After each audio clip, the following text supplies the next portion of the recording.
Good evening. Here is the world news from BGI TV, Babakagede Imo TV.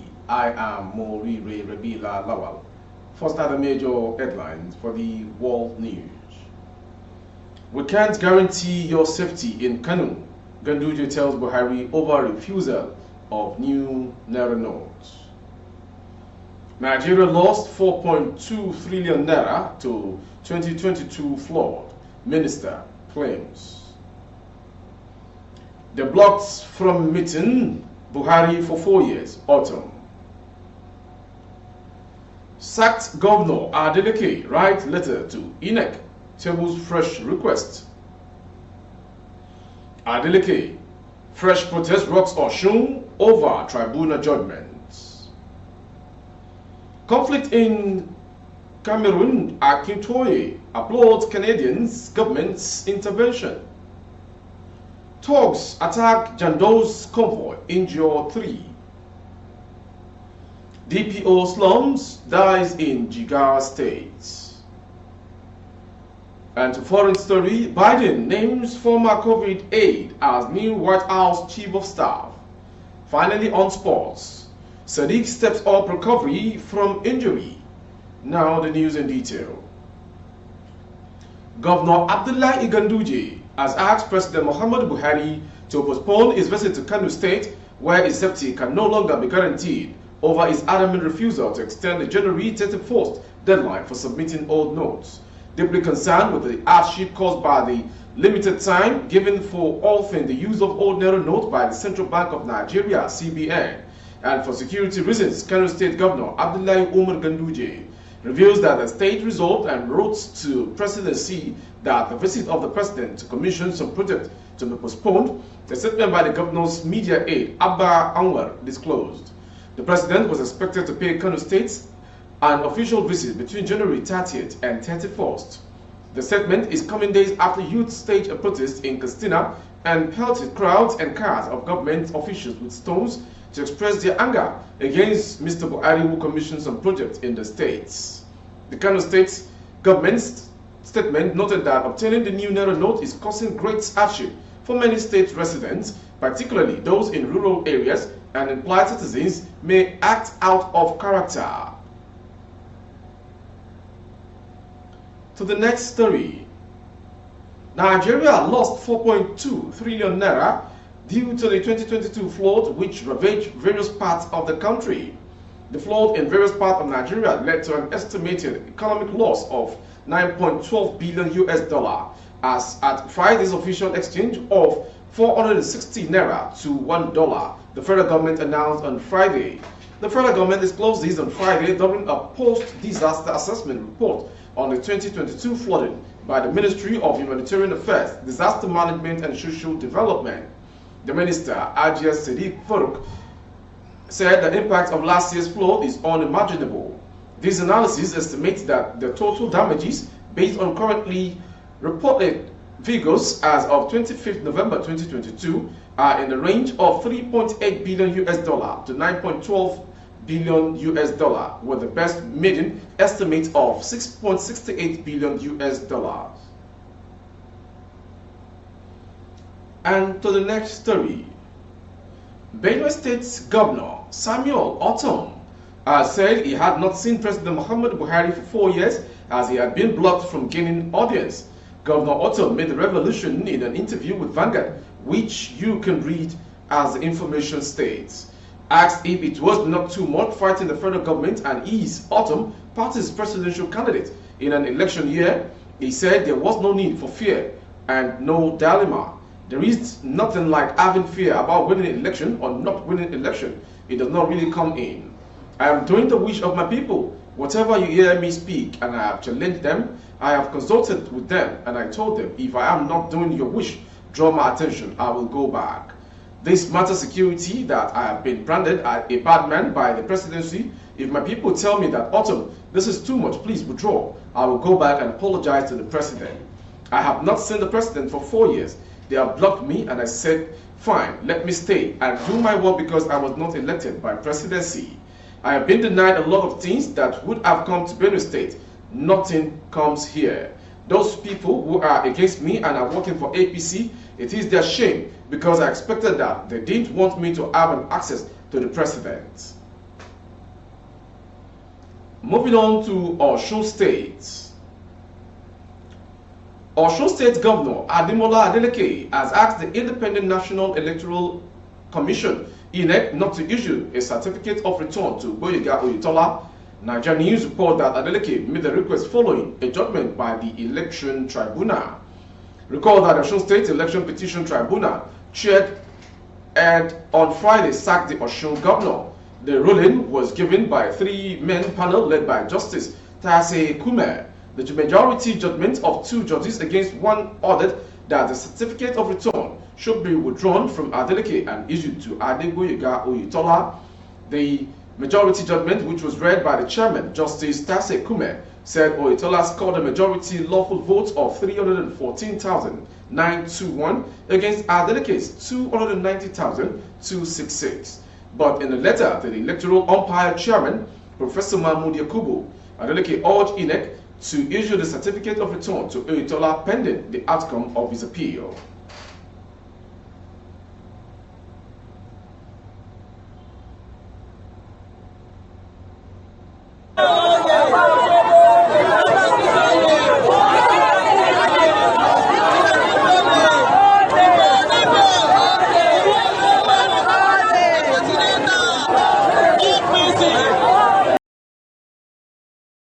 Following Friday's Osun Election Petition Tribunal judgment in favor of former Governor Adegboyega Oyetola, protesters have blocked major roads within the state capital, Osun.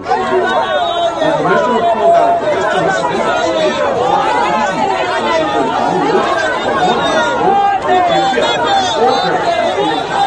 They were seen setting the flow of traffic, harassing the drivers.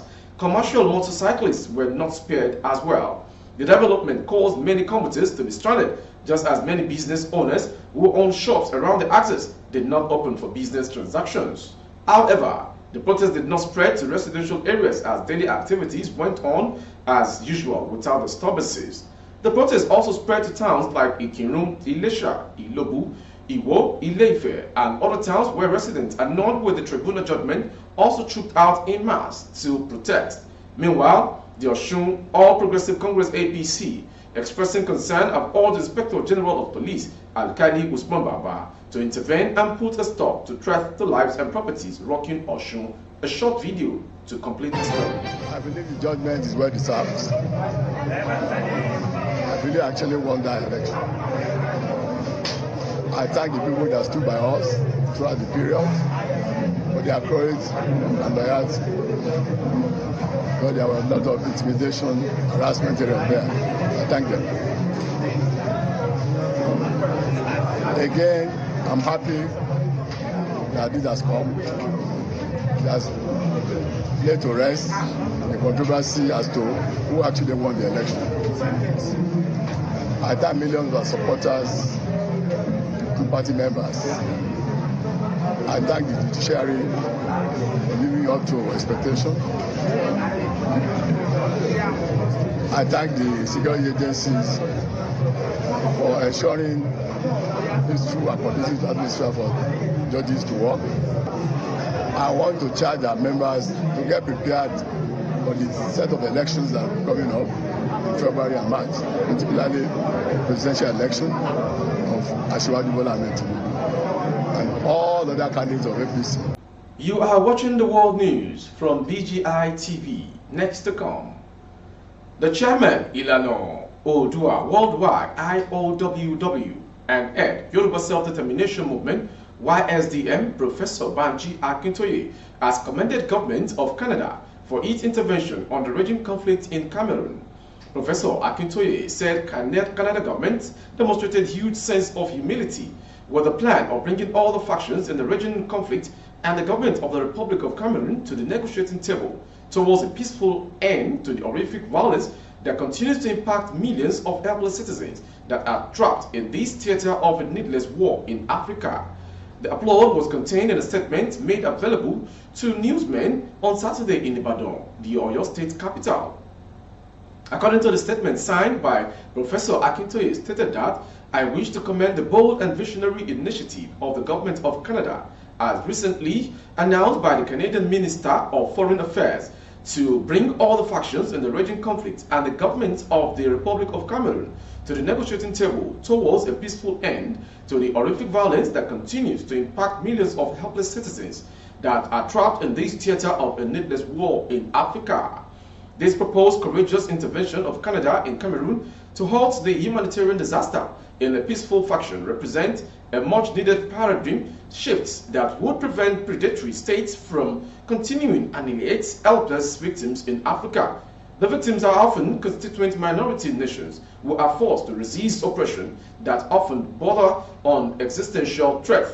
These threats emanate from attempts as consolidating hegemony and perpetual internal dominion by a dominant group that has emerged through the sad imperial phase of the history of African continents. And to the next story. The convoy of the Lagos State People's Democratic Party governorship candidate Abdulaziz Adediran, aka Jandor, was attacked in the Koka area of Aguda in the Surulere local government area of the state. Some suspected hoodlums were said to have shot guns and destroyed some of the campaign vehicles in Adediran's convoy during the attack on Friday, and 3 persons were injured. Jandor, together with some party members and supporters, had a grassroots engagement with traders and other groups in the Surulere LGA shortly before the attack. However, the PDP and the ruling All Progressive Congress have traded blame concerning the attack. A statement by the Lagos APC spokesperson, Sheye Oladejo, cited on Vanguard, read in part, "Our attention has been drawn to the terror unleashed on innocent and law-abiding citizens of Lagos State by the gubernatorial candidate of the PDP in the forthcoming national elections, Jide Adediran, otherwise known as Jandor, in the course of his campaign in Surulere local government." The incident left in its wake several injured victims and 3 people reportedly dead. We condemn in strong terms the unwarranted and unprovoked resort to violence on the citizens of the state in the name of electioneering campaign. To the next story from faraway northwest. The divisional police officer of Jandor'S local government area, Jigawa State, SP Abubakar Musa, has slumped and died in his office. Spokesman of the State Police Command, DSP Lawal Shisu Adamu, confirmed the death in a statement issued to Daily Post on Saturday. He said the incident happened on Friday night around 9 p.m. in the DPO's Jandor Division office after a protracted illness. According to him, SP Abubakar Musa died yesterday around 9 p.m. while crossing from his official duty. He explained that Aziz was rushed to the Jandor General Hospital and Rashid Shekuni General Hospital and was later moved to Aminu Kano Teaching Hospital, where he was confirmed dead. The State Commissioner of Police, CP Emmanuel Ekot Effiong, consulted the deceased family and the Nigeria Police Force. And to the foreign story. President Joe Biden on Friday named his former top COVID-19 aide, Jeff Zients, to the White House as Chief of Staff, one of the most crucial positions in an administration gearing up for a likely re-election campaign. Zients replaced Ron Klain, who saw Biden through the first 2 years of his term in the post, arguably the most powerful behind-the-scenes job in any U.S. administration. The departure of Klain, who has worked with Biden throughout his decades-long Washington career, from senator to vice president, then victor over Donald Trump in 2020, will deprive the 80-year-old president of an especially close, trusted aide. Chiefs of staff do everything from managing access to the president, setting his agenda, communicating with political power brokers, and acting as a constant crisis manager and sounding board for ideas. During the last 36 years, Ron and I have been through some real battles together. And when you are in the trenches with somebody for as long as I've been with Ron, you really get to know the person. You see what they are made of, Biden said in a statement. Finally, on sports. Nigeria forward Umar Sadiq has made a significant step up recovery from his anterior cruciate ligament injury. The 25-year-old sustained the injury during Real Sociedad's La Liga fixtures against Getafe last September and was later ruled out for the rest of the season after undergoing surgery. Thùg walked off the pitch on his own after landing awkwardly as a result of a dribble by an opponent. The Nigerian international has, however, stepped up his recovery by working in the gym. Thùg linked up with the White and Blues on deadline day as replacement for Alexandra Isak. That's end the world news this hour from BGI TV. Before we go, some major headlines. We can't guarantee your safety in Kano, Njùr tells Buhari. Nigeria lost 4.2 trillion naira to 2022 flood, minister claims. The block me from meeting Buhari for 4 years, Samuel Otom, Benue governor. Sacked Governor Adeleke write letter to INEC, tables fresh request.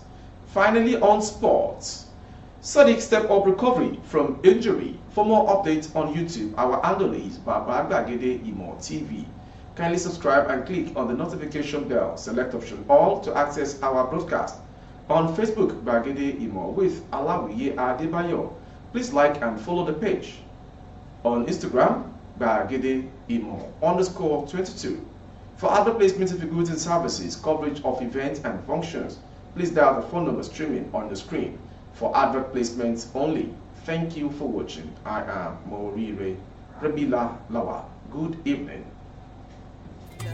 Oh, na, na, na. If you want to know what's going on in city, or you want to listen to the latest news and gist, no stress, oh, just listen to BGI TV. BGI TV, you're one in a million.